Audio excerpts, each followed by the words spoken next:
In corsia numero 1, Enrico Del Pivo, Sport Village Pesaro. In corsia 2, Matteo Calzeroni, Virtus Poggibonsi. In corsia 3, Daniele Ortolan, Nuoto di Nuoto 74.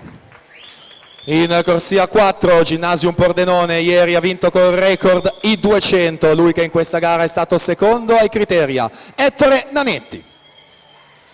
Corsia 5, Andrea Pestrin, Team Veneto. In corsia 6 per Zeus Lab Montebelluna, Giovanni Gallina.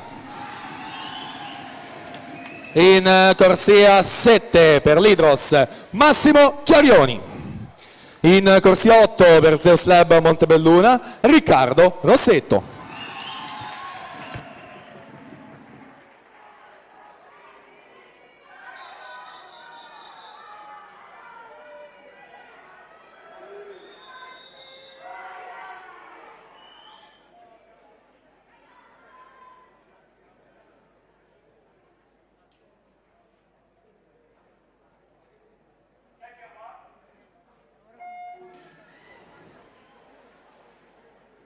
Partita questa finale, record di Mattia Zuin, 55-93, corsia 4 Ettore Nanetti, classe 2003, l'anno scorso con un anno d'anticipo convocazione in Coppa Komen, 2 finali individuali, quest'anno anno dispari, categoria ragazzi, in programma sia la Komen che gli Eyof. Torniamo però qui alla vasca a seguire questa finale nello specifico proprio con Ettore Nanetti davanti 26,70, Andrea Pestrin 27,30 e Gallina 3 centesimi dalla seconda posizione 27,33.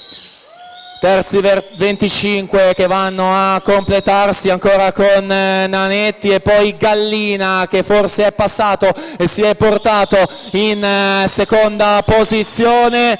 Siamo alla conclusione, Gallina alla 6, Nanetti alla 4 ed è Ettore Nanetti con 57,34. Giovanni Gallina 58,38. Andrea Pestrin in terza posizione, 59,83.